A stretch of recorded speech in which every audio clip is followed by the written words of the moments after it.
Ta-da! Hey, quick question. How many people have ever had an unusual experience with an owl? Just raise your hand. Oh, a few. Okay, a few. That's good. How many people feel that they may have had direct UFO contact? Anyone have their hand up both times? This talk is for you. I just want to thank Jan for this. This is for trusting me with this, standing here. I'm way out in the outer boundaries of anything that might be considered science. This is my own personal talk, my own personal experiences. So I worked on, I have 2 books, they're up here, they're sort of set up there. I'm happy to sell them at the end here, but when I was working on the first book, is my volume too high? How's that, a little better? Okay, so I was working, a few years ago, I was working on the first of the 2 books on owls. And I would meet folks, and they would say, hey Mike, what are you working on? And I'd go, oh, I'm writing a book. And writing a book? That's interesting. What are you writing a book about? And I'd go, owls? And you can see him kind of going, you're writing a book on owls? What is your book on owls about? And I would kind of have to, like, I thought long and hard, like I would size the person up and I would go, am I going to drop the UFO bomb? Am I going to talk about UFOs here? And most of the time I was like, I'm not opening that bag of worms. So I would say it's a book on mythology. And they would go, oh, that's interesting. And then we could talk, and I got all kinds of, I can tie the owls up in the mythology of ancient mythology, present day. And I would say people are having owl experiences present day. And the ancient mythology is alive, it's still with us. I can make a good case for that.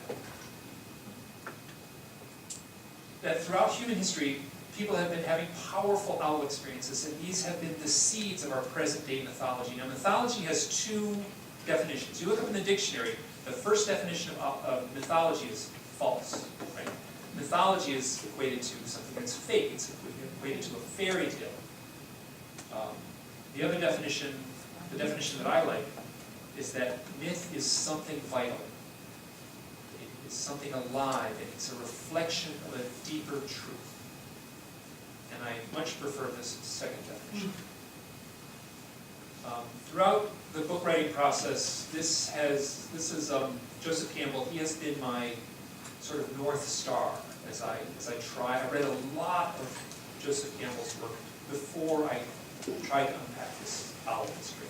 And he said, in 1949, he said, myth is the secret opening through which the inexhaustible energies of the cosmos pour into human manifestation. Now that's a definition of myth I can leave behind. I'm going to try to make my case that owls and UFOs are somehow connected. Both owls and UFOs are part of the human experience. And for me, they are both playing a mythic role. And for this talk, I will offer no conclusions. Before I start, I should tell you a little bit about myself. Over the last 20 plus years, I've been doing outdoor work. Since 1995, I have worked on and off for an outdoor school. And a lot of the time I was working was up in Alaska, doing big mountain work in Alaska, guiding mountaineering. And so I spent a lot of time in the Rockies. I spent a lot of time in the desert Southwest. And this was my classroom when I was teaching. That's kind of environment. So I feel very comfortable sleeping outside. I feel very comfortable in a sleeping bag. I feel very comfortable working with maps. I also work as an illustrator, and you'll see some of my illustration work in this talk. The owl stuff began for me in October of 2006. I would have been 44 years old. At the time I was living in the Tetons, right near the Tetons, and I do have French. It was a very beautiful place where I lived, and I would go out for one night. You know, I lived close to the mountains. I could get out to the mountains for one night, and I was a very light backpack. I'd go out in the mountains, sleep out under the stars. It was glorious. And I would take people with me, and I met a person. And I actually didn't really know her. Her name was Kristen. This was October of 2006. And I kind of got to talking and said, let's go camping. She said, okay. So I took this stranger out camping in the mountains. We went out for one night, left in the afternoon with a light pack. We walked deep into the mountains. We didn't take a tent. There was no chance of rain. And we're sitting there on a big flat rock in this field of wildflowers, and I'm talking with her, and I was like, she says a couple things, and I'm like, wow, I'm really struck. There's a depth. Like, the conversation got really deep, and I didn't expect that. Just as that happened, an owl flew over us. This was just as the sun was setting. An owl flew over us. And then a second owl. And then a third owl flew over us. And they hung out with us while we ate, and we hiked a little farther and found a spot to camp, and we set our sleeping bags. We didn't have any shelters. We set our sleeping bags out under the stars, and these owls would swoop over us for just a microsecond. They would blot out the stars. Owls are very silent in their flight. Afterwards, I said, let's go. If you want to go camping, we can go camping again. So great. So 4 days later, we went camping again. We went to a totally different part of the mountains. At sunset, we hiked this peak in order to watch the sunset, just a gentle hill, deep in the back of the tree. And we got to the top, and the sun sets, and an owl flies over us. And an owl lands on a branch. And then a third owl lands at our feet. And for the next half hour or so, these owls, before, 4 days earlier, they had kept their distance. This doesn't make sense, but I'm convinced they're the same three owls. I have no proof of that, it's just my feeling. But the second time, they were right at our feet. They were on the branches right next to us. They were swooping very low above us. What I didn't talk about then, 12 years ago, and am talking about now, is at the moment of seeing those real owls, both nights, 4 days apart, real owl, standing up right in front of me, from me to your shoes. I had the very clear voice in my head that says, this has something to do with the UFOs. It was real. And I was looking at real owls, and I heard this voice.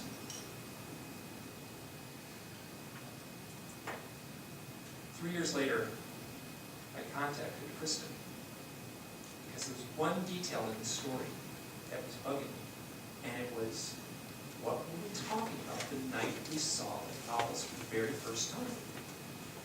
And she said, oh, I remember exactly what we're talking about. I was trying to articulate my deepest beliefs about God when the first owl appeared.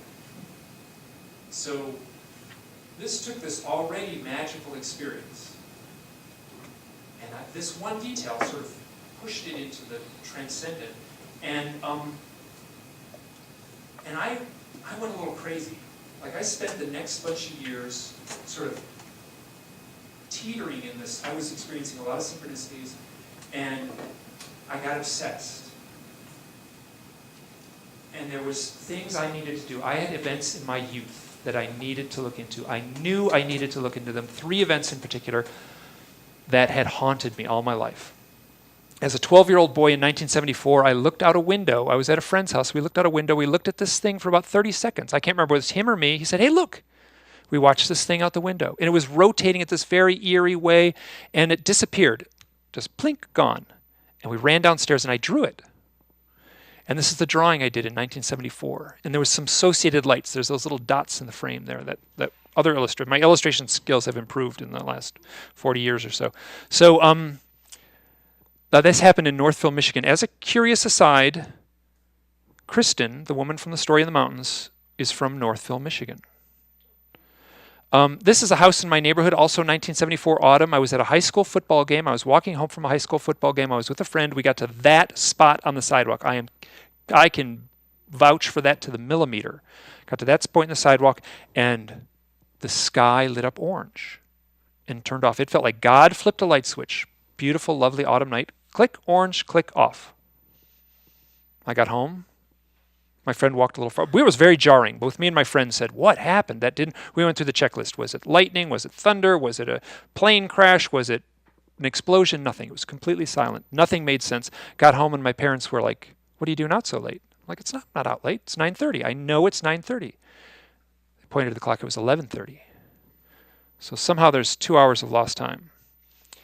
This event, I was 30 years old. I was living in rural Maine, and I woke up. There was a very bright light shining out. Do I have a pointer on this? Do I? Oh, look at that. It was a very bright light shining out the window and it woke me up. I sat up in bed. I looked out of and this was what I saw. They were walking towards the house. I was the only one in the house at the time. That's a scary thing to see. I felt nothing. I felt emotionally zero. I heard a voice in my head that said, "Oh yes, they're here. Now is the time to put your head on the pillow and shut down." And that's exactly what I did. The next morning, I dismissed it completely as a dream, and I never even bothered to go out and look if there were footprints in the snow. 25 years later, I'm not so sure that was a dream anymore.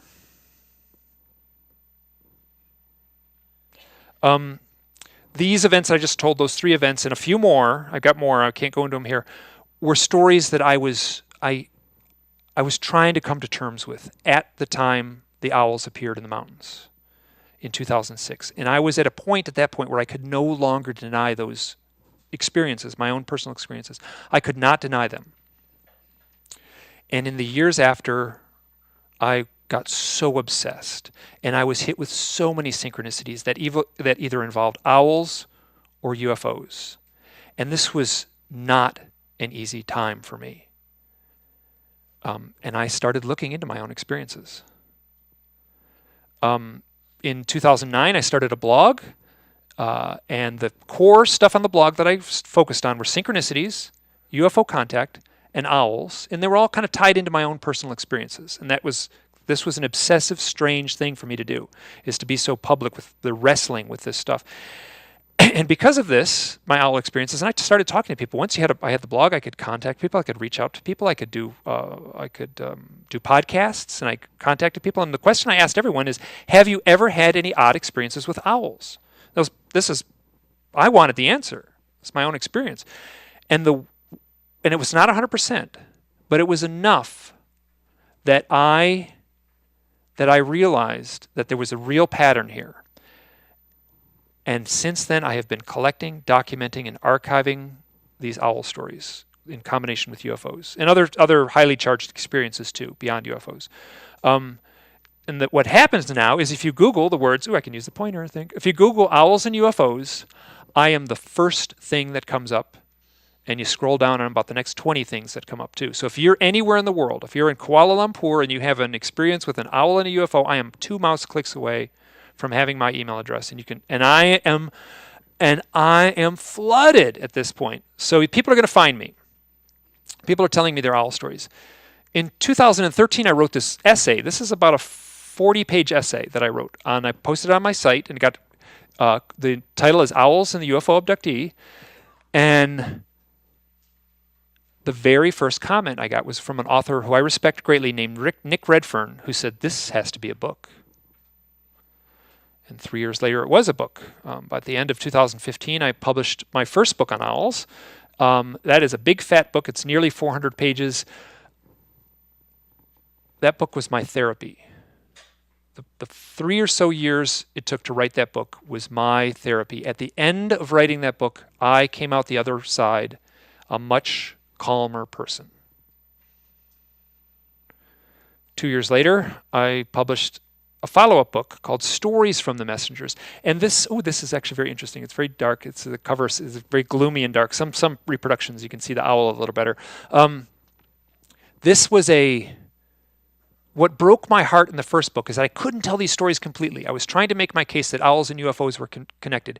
In the second book, I could really expand, and it has 19 chapters. Each chapter is a very detailed story of people's experiences with owls and UFOs. And to tell it correctly, you have to let the stories tell themselves and let them play out, because there are so many details that I broke my heart that I couldn't include all those details.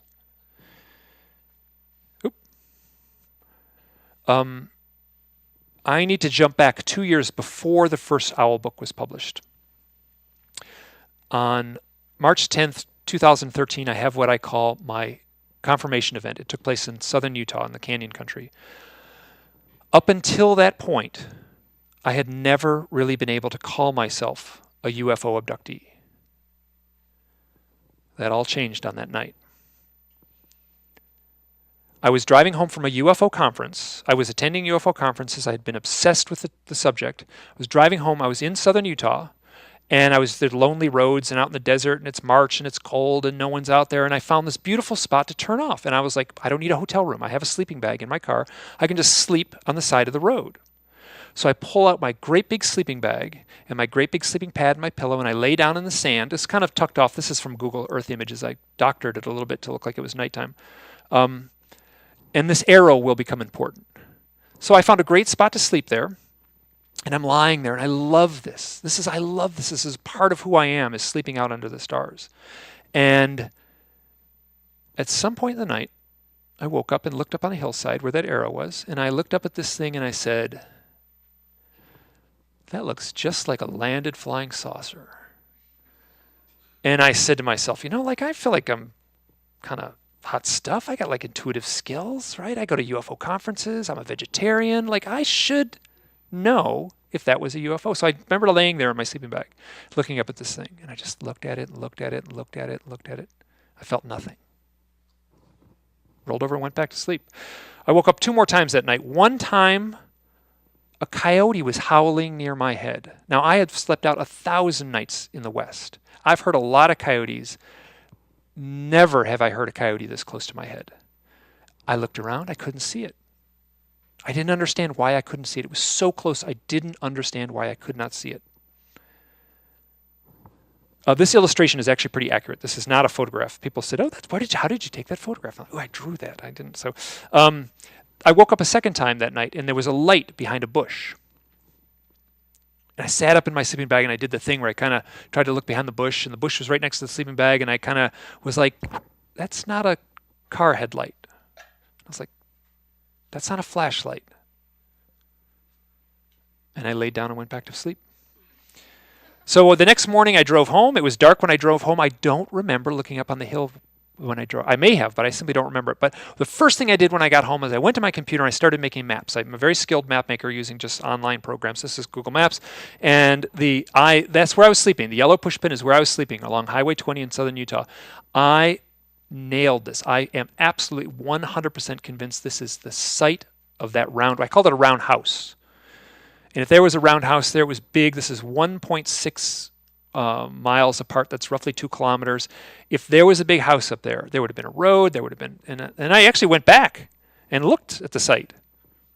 There's nothing there. It was easy to see. Great big round structure there. So I'm at my house the day after I get home. I'm standing up. I remember this clear as day. I'm standing up. I'm next to my desk, and I have this electric psychic vision in my mind. And I see a yellow line stretching across southern Utah with 3 push pins in it. It lasts a second. Boom, boom. And I'm standing next to my desk. I just sit down on my desk, and I start creating a map. And so and I knew that this is Highway 20. Boom, I knew right where that was. That was the event that just happened. And there were 2 other events, 2 other push pins, and those play out very suspiciously like UFO contact. Now, to tell this story correctly takes about a half hour, and I'm not going to tell the whole thing now.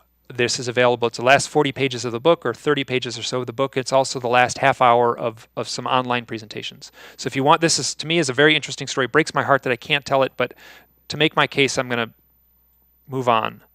But there were so many synchronicities tied into this, and in the center event here was an owl. I was sleeping out on the sand with a friend, and I was listening to an owl. I've slept 1,000 nights outside under the stars, and I've heard a lot of owls, and I have never heard one that close. I looked around, I couldn't see it. There was a bush right next to me. I looked around, I couldn't see it. It played out with such similarity to the coyote that was howling near my head here. And while I was listening to that owl, my friend saw a floating orb floating across the desert.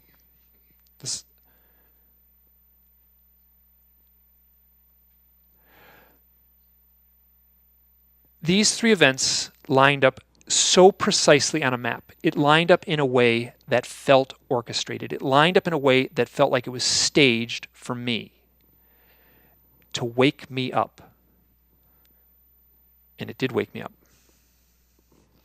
On the cover of the first book is the word synchronicity, though that term is coined, came into common usage through Carl Jung when he was describing events that took place in the 1920s. His definition, which is a little dry and academic, says synchronicity is the coming together of inner and outer events in a way that cannot be explained by cause and effect, and that is meaningful to the observer.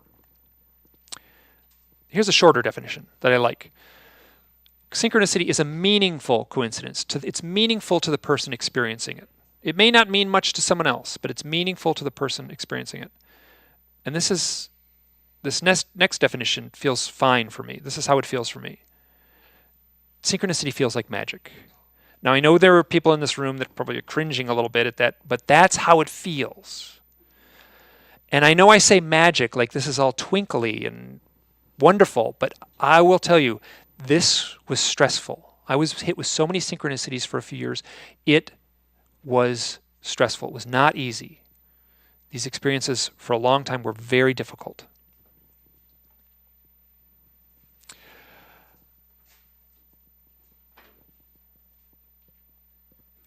My counter is off. I apologize. I'm counting the wrong way. I was supposed to count backwards. If you give me the thumbs up when you need me to, I think I'm going to come in perfect though. I'm going to come in perfect. Okay. Any story I tell is not a one-off. Any story I tell is part of a larger pattern of other stories. And this story that I'm about to tell next, I can't even tell you how many I have. Many hundreds of stories that play out very similar to this. There's a friend of mine, his name is Derek. He's camping in the desert. He's in Arizona. He's lying on the sand out under the stars. He's with his buddy, and they look up in this cactus, and there's an owl. Oh, you can't really see it very well. This is an artwork. Oops. Sorry. So there's a cactus there's an owl on top of this cactus, and it's menacing. Both these two guys are like kind of intimidated by this, and it flies off. And a moment later, a triangle-shaped UFO flies above where they were sleeping, or where they were lying in the sand. And I sat with him, and he struggled to describe how strange the motion of this was. Derek then went on to list a long list of other things that happened. 2 days later, he saw another UFO. And he listed a lot of things, including powerful synchronicities, dreams, and strong memories, like he remembers being floated through a wall in his house. Now, these are the kind of things that I hear a lot, and these are the kind of things that abductees will share. And he also said something else. He said, this all ties into a spiritual awakening I had. This is also something I hear. And I asked Derek, do you think you're a UFO abductee? And he goes, oh, no, not me. I'm not. He says, no, I got to trust that. But he's describing all the outlying things that a UFO abductee would describe. And he says, no. Now, like I'm not like I don't have a huge budget. I can't research every person. I can't. I'm at this point, I can't know for sure who's an abductee and who's not. So I'm using this kind of term, a kind of cautionary term called the maybe people. It's imperfect, but I just feel like for my own writing and for my own research, needed a looser definition of abduction. Half a step back. So I didn't get bogged down. Is he an abductee? Is he not? Is he not? So I just backed off a little looser. For the most part, not 100%, these are the people who are having these experiences. The owl experiences are these maybe people, these people who are kind of half on the fence. I'm not really sure. I don't think so. Let me just.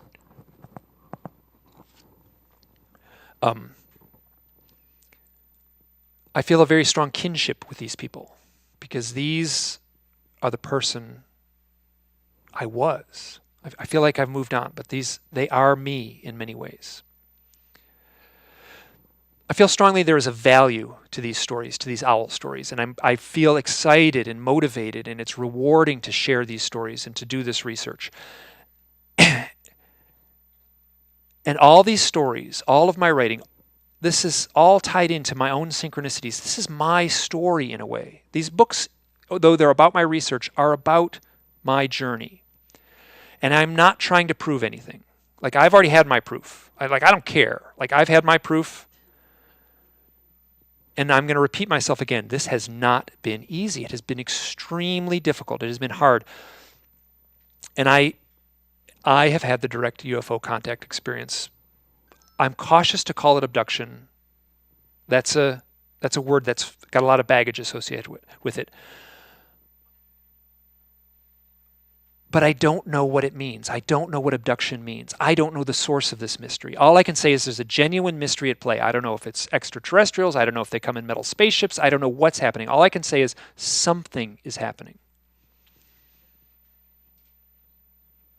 And I don't know if I can convey that internal stress, that crisis. And what I'm suspecting is there are people in this room that understand this, that it's not just me. Between about 2006, 2011, 2006 was when I saw those owls in the mountains. I am not exaggerating. I feel like I spent about 95% of my waking hours wondering if I had gone insane. And so much was happening. The synchronicities were coming so hard, so fast. I was seeing so many owls. It felt like I was on the edge of some oblivion. Like our society says, this cannot happen. But my direct experience says, this happened. And there's a tension there. And some part of me crumbled away. And some other part of me needed to be reborn. That sounds kind of corny and all, but standing here right now, I feel like I am that newer person. I would not ever have been able to do what I'm doing right now as that other person. The core question of this book and my research and my own needs is why owls? So take the two books, stack them up one on top of each other. It's about 700 pages collectively. That's a lot. I am trying to answer that one question. Why owls? What do they have? The question's easy. You can ask, the answer's not so easy. I can't proceed forward without talking about the mythology of owls. This is a cave in France. It's 30,000 years old, estimated. It's a beautiful rendering of an owl. Owls have a presence and a power. And anyone will recognize that. So if anyone from ancient man to someone who sees an owl tonight. And the source of the mythology, this is what I've come away with. The source of the mythology of why owls and all the mythology is that owls can see into the darkness. They can fly into the night. That very quickly becomes a metaphor for ancient man to flying into other realms, to flying into the land of the dead, to flying into the land of the gods, to flying into the land of our ancestors. And they do more than that. They return. Owls are messengers. They represent dream time. They represent the unconscious. And in almost all of the world's cultures, owls represent death. Now, some of the lore, some of the folklore, some of the mythology is morbid. But the stories that I'm receiving are not. The stories I'm receiving are surprisingly uplifting, especially the stories around death. I'm having the most heartwarming experiences, mostly someone whose parent has died. An owl will show up. I have so many of these stories, and they'll talk to the owl as if it's their parent. They'll say, "Mom, I was grieving. Thank you for coming back." This is where we get the term wise owl from Athena. Her Roman counterpart is Minerva. And Athena has a companion little owl. This is the goddess of wisdom. And this is a close-up. That's a little owl. There's actually a species of owl around the Mediterranean called the little owl. And that's the owl that was related to Athena. Turn the clock forward 2,500 years. Harry Potter is the most popular series of books in the history of publication. Harry Potter has an owl that delivers the mail. It's a messenger. Pardon?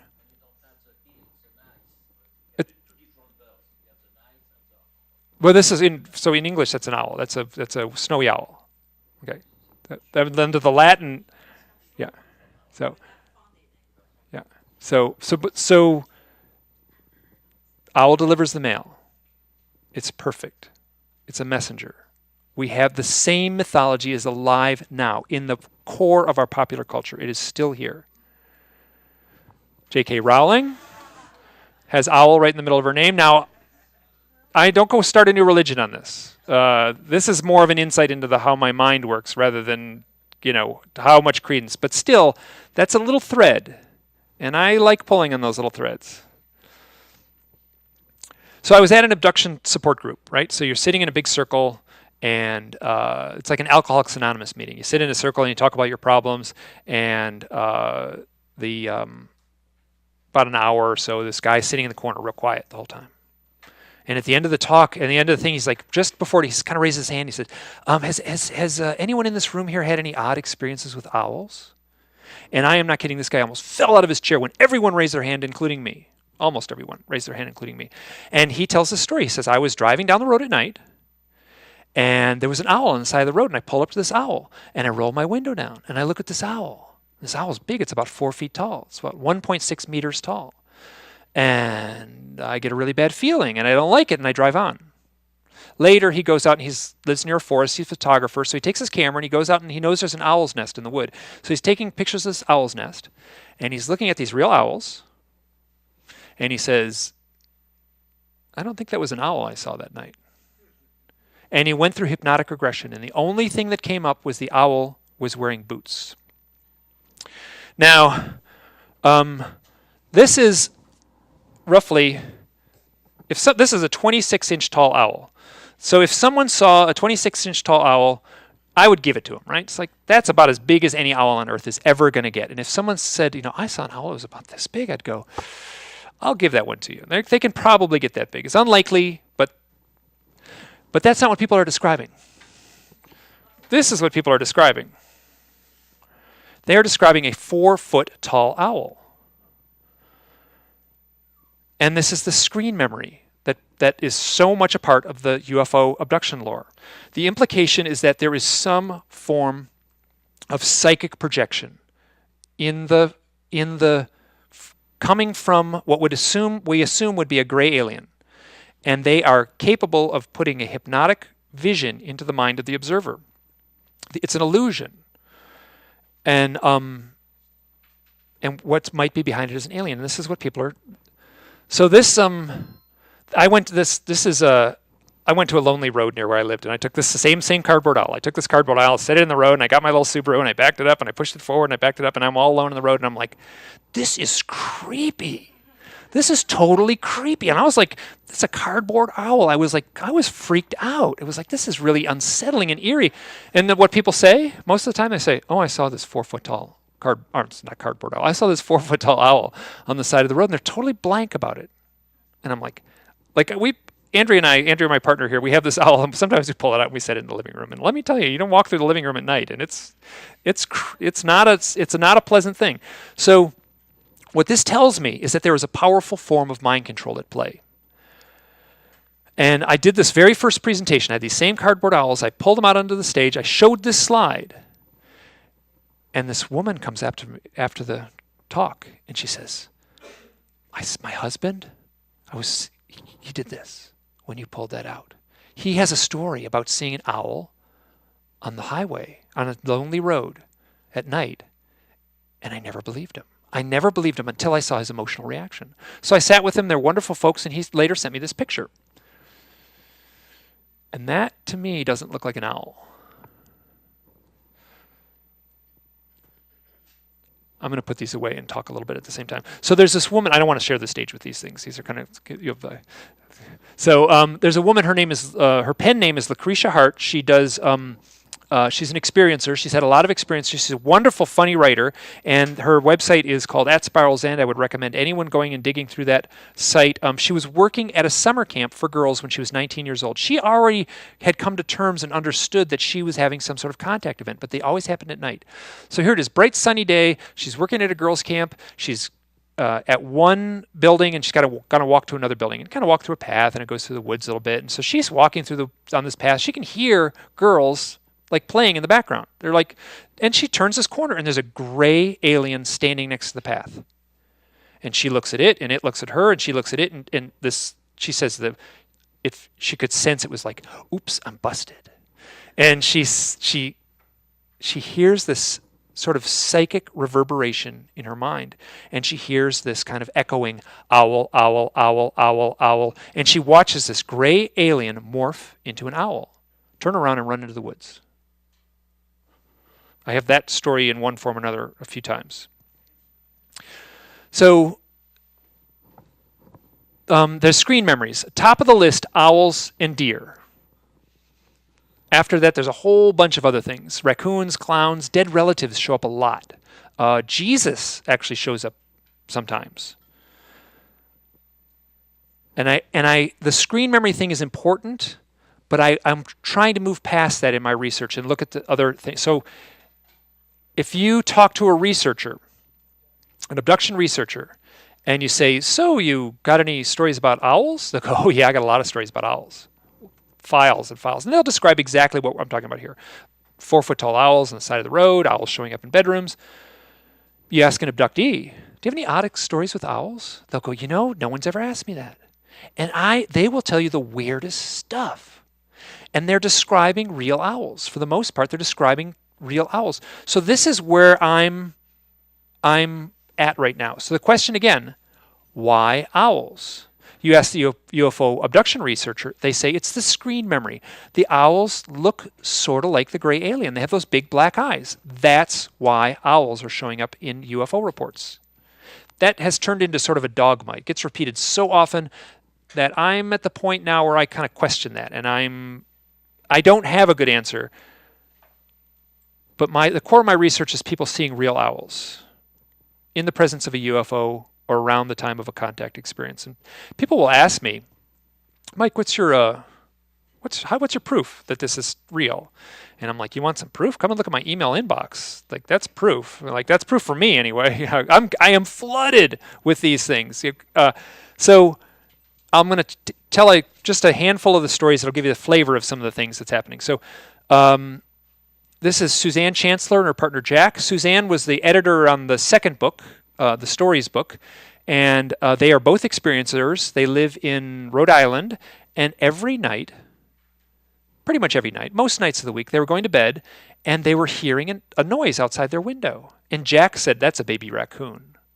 Later, Suzanne kind of stumbled on a sound effect, or not, like a bird call site, and she realized it was the sound of an eastern screech owl.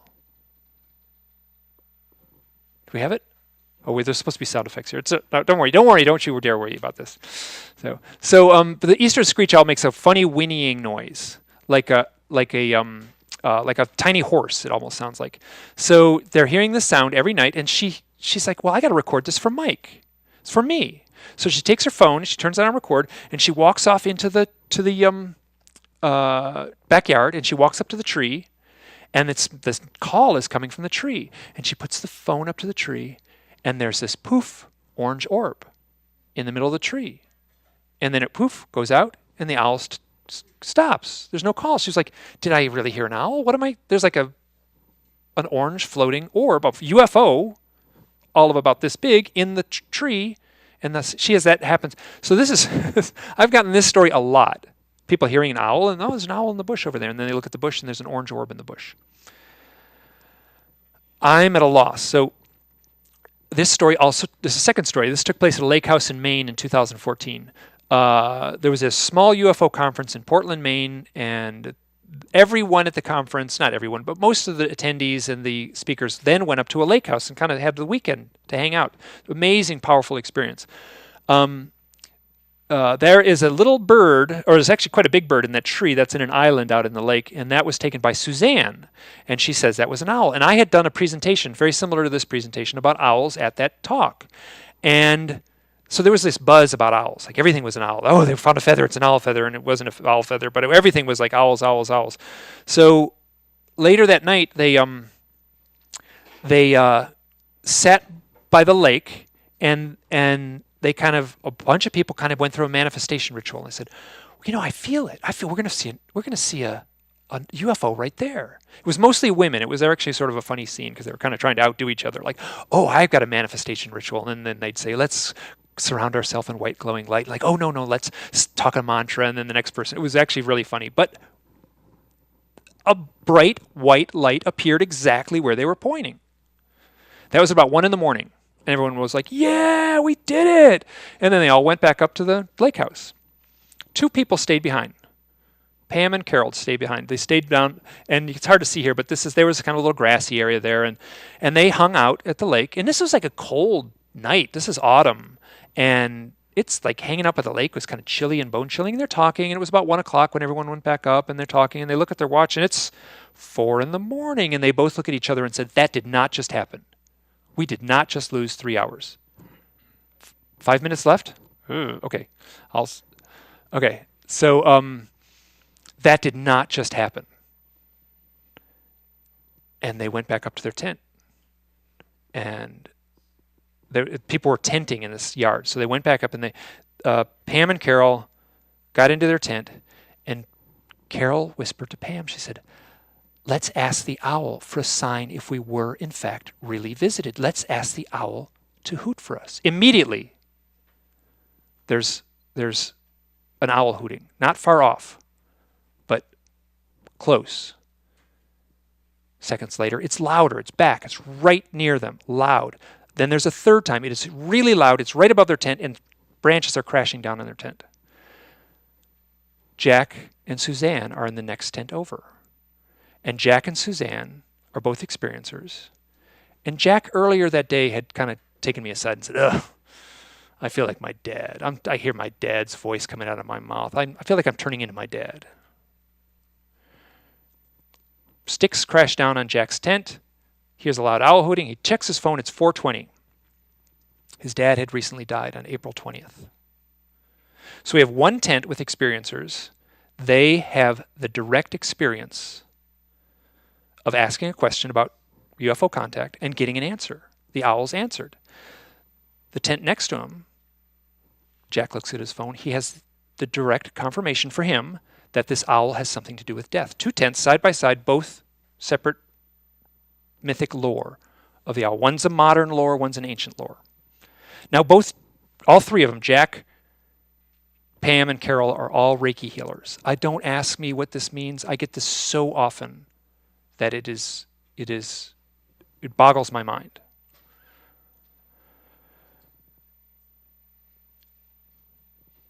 Jack was reading the book. There's 3 stories in a row with Jack. Jack's reading the book. He's at his work. He's kind of got some time, and he's got his ebook. He's in the car. He reads the book, and he finishes the book. And on the last page, he's done. He leaves the car. He's walking back through the parking lot, and he says, "I want to see an owl. I'm wishing to see an owl." 10 seconds later, he looks up in the sky, and he describes it as a dash. And I worked with him to do this illustration, and he said it was like someone took a razor blade and slit the sky and opened the fabric of the sky and shined a light in from behind the sky. So he asked to see an owl, and he saw a UFO.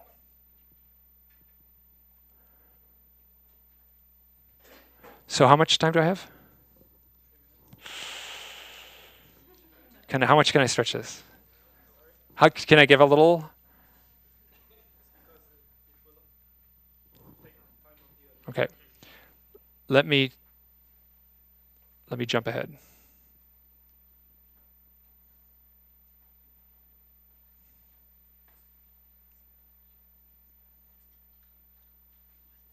Okay. I'm going to go a little over, but not much.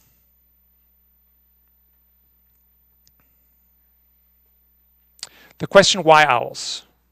I'm going to have to answer this. People ask me it all the time. Why owls? Here's my answer. 1, owls are alarm clocks. Okay? They are here to wake us up. I look back at those owls in the mountains of 2006. They are there to wake me up. Owls are an archetype. When I stumbled onto this one under very curious, someone said owls are an archetype, and it was just like every puzzle piece just went click. And so an archetype, going back to, so the archetype is very difficult to answer, right? So what is actually an archetype? I mean, philosophy students could spend all night in their dormitories arguing what an archetype actually means. But something inside us knows what the owl means. The person who scratched that owl in the cave knows what an owl means at some deep level. Oops. Owls are here to announce initiation. Derek saw an owl on the top of a cactus in the desert. It led to a spiritual awakening. Owls are the totem of the transformational process. People can be transformed by these owl experiences. People can be transformed by a UFO experience. People can be transformed by a UFO experience. I'll do this very quick. Kenneth Arnold, everyone in the room know who Kenneth Arnold is? He coined the term UFO. Kenneth Arnold had a pet owl. How many people in the room have a pet owl? Not many, I bet. Okay, so David Weatherly. David Weatherly, this is the last little story I'll tell, and then I'll be done very quickly after this. He's a paranormal researcher, author, and he wrote a book called Black-Eyed Children. And in that book, so that's a very popular book, but he's also a shaman. Now, he also does UFO research. So he goes to the house where someone is having UFO contact. He wants to interview the family. He pulls the car into the driveway. And as soon as he pulls in, he feels this thud on the front of the car, and he looks up, and a great horned owl is staring at him in the eyes. So here's a shaman at the home of someone having UFO contact, and an owl lands on his car and locks eyes with him. The shamanism thing shows up over and over again. If I ever do a third book on owls, it's going to be owls and shamanism. Okay, I'm going to have to jump through a little bit. I have a funny story about so I use iPads. Okay, I won't go into this. The owl is a symbol. And the symbol carries a deeper meaning, an archetypal meaning. And it is very hard to describe what that is. I tried a little bit earlier, but something deep within us knows what that owl is. The owl is not an easy totem. If it shows up, you're confronted with a challenge. These experiences are hard. Yet at the same time, there's something very hopeful within these stories. It's a mystery, and it's both challenging and hopeful. Now, I didn't choose owls. The owls chose me. So in the mountains in 2006, I saw those owls, and I heard a voice in my head. I heard a message. The owl as messenger. So that's the last thing I'm going to talk about, and I'll sum it up. I did a hypnosis session. You were talking about not doing hypnosis sessions. I was like, well, I want to see what happens. So I've done a few hypnosis sessions. Very little has come up. But I did a hypnosis session a few months ago in August. A lot came up. It's so bizarre. I can't go into it right now. But one thing I did do, and I talked about the confirmation event that was in the desert in 2013. But one thing I asked, as I asked Yvonne Smith, the hypnotherapist, like somewhere in the middle of this session, you ask me, what's up with the owls? Like, why all the owls? So I'm laying there, and this is like, I'm in a deeply relaxed state, and I'm like, she asks the question, I just answer these things. And to listen to the transcript, to speak very slowly. I speak fast in real life, but I speak very slowly in the transcript, or in the recording. And she did. She said, Mike, what is your connection? What is the connection between owls and your research? And without skipping a beat, I said, the owls aren't important. The owl is a symbol thumbtacked to a door. It's the door that's important. And I'm going to read from this, and it's very closely, it matches what I said. I understand how people take in a story and how they need a symbol or a sign on the door. Now, this was coming out of nowhere for me. This was coming, when you're writing and you write something, it's like, yeah, it's not bad. It's pretty good. And I was like saying this, I didn't know where it was coming from. I was like, this is pretty good. And so I said, the owl is meaningless. The owl is meaningless to what is on the other side of the door. The owl, it's the doorway that's important. The owl is the correct symbol for the door. We are on this side of the door, and everything else is on that side of the door. We are in this tight, claustrophobic little hallway. And on the other side of the door is an infinite vastness.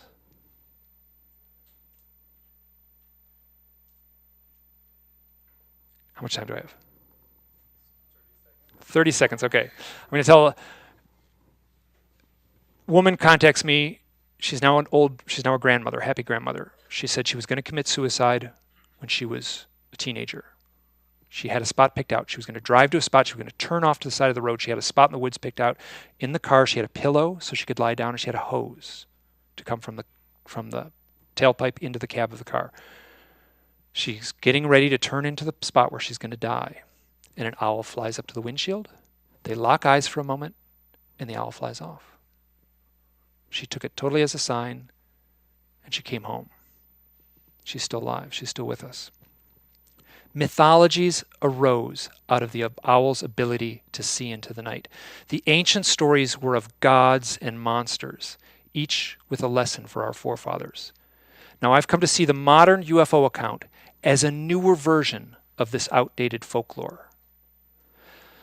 These same stories are rising up, needing to be expressed. And I am convinced that the source of our mythologies remains alive, and the owls are still playing their vital role. Our messages are still being delivered. Now, the owls have changed me. I am different now. I am not the same as I was. And it was not seeing the aliens in my backyard. It was not the missing time. It was not seeing the UFOs. It was the owls that pushed me off the cliff. It was the owls that forced me to look into my own experiences.